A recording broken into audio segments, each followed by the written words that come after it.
Inqas minn ġimgħa wara li kien elett mexxej Laburista u maħtur Prim Ministru, Dr. Roberta Bella ntlaqab merħba mill-isbaħ fir-Raba ta' Għawdex. Fl-għodwa tas-Sibt l-Għawċin niżlu sal-Pjazza tat-Tok sabiex isellmu lill-mexxej il-ġdid, filwaqt li jieħdu xi ritratti jew jgħidu kelmtejn. Imdawwar bid-deputati Għawċin tal-Partit Laburista, Dr. Bella stqar li Għawdex se jkun fil-qofol ta' ħidmietu. Fil-ġimgħat li għaddew tlabtuni xi ħaġa. Għattu li tinsix il-Għawdex. U tajtkom kelma li Għawdex kien se jkun fuq quddiem nett, mhux parti mill-pjanijiet imma fuq quddiem nett tal-ħsibijiet u l-pjanijiet tiegħi. Illum qiegħed hawn biex inżomm kelmti magħkom. Il-Prim Ministru saħaq kif din l-aħħar ġimgħa kienet waħda impenjattiva, ġimgħa fejn kellhom jittieħdu ċertu deċiżjonijiet. Kien hemm deċiżjonijiet ibsin li rridu jittieħdu imma ħadnihom. Ħadnihom u sa mill-ewwel sigħat bdejna ndaħlu lura s-serħan il-moħħ, l-istabilità, in-normalità fil-pajjiż u rajna ħafna fiduċja min-nies, fiduċja illi sa mill-ewwel sigħat setet tinħass b'mod tanġibli li tista' tħossu.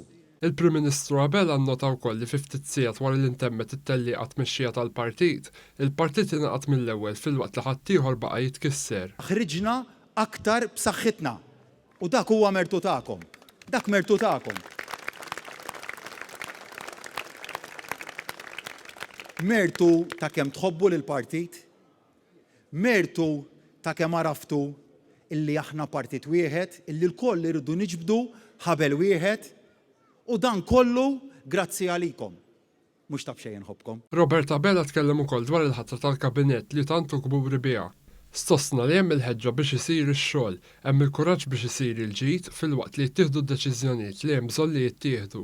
Deċiżjonijiet illi kollha huma bbażati fuq il-valur tal-onestà, fuq il-valur tas-serjetà, fuq il-valur tal-integrità, li nżommu bilanċ bejn dawn il-valuri ta' tkabbir ekonomiku u rridu nibqgħu naħdmu fuq it-tkabbir ekonomiku beħsiebni nibda mmur jien stess fil-komunità tan-negozju għand il-businesses, mhux qed nistennew li n-negozju jiġi għandna, aħna se mmorru għand in-negozju. Il-Prim Ministru enfasizza wkoll li pajjiżna jista' verament jibqa' mixi l quddiem, partikolarment f'Għawdex. Semma kif is-sena l-oħra kien hemm 1,400,000 passiġġier li qasmu l-fliegu bejn Malta u Għawdex u kif dawn huma figuri bla preċedent. Għall-infrastruttura saħaq li sar ħafna xogħol iżda fadal iktar xi jsir. Dwar l-iżvilupp sostenibbli, Roberta Bella fisser kif għandna nibżgħu għall-ambjent filwaqt li l-iżvilupp sostenibbli jibqa' mixi l quddiem b'mod intelligenti. Fuq kollox, il-Prim Ministru assigura li jrid jara li l-ġid jinħoloq u li jitqassam ma' kulħadd. In-nies jgħixu bil-flus fil-but. U dak li rridu nassikuraw aħna.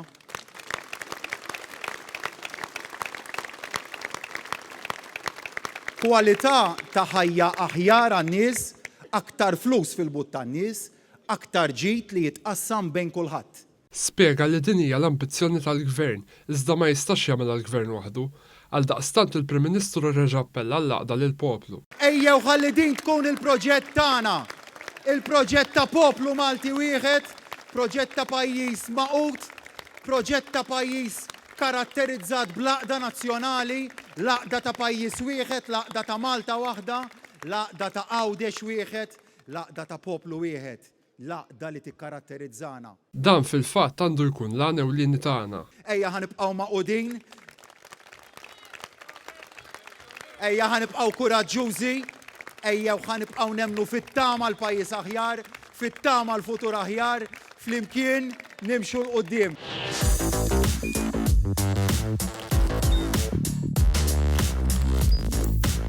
Idħol fuq one.com.mt u hemmhekk tista' tara l-programmi kollha li jxandru fuq One permezz ta' One Play.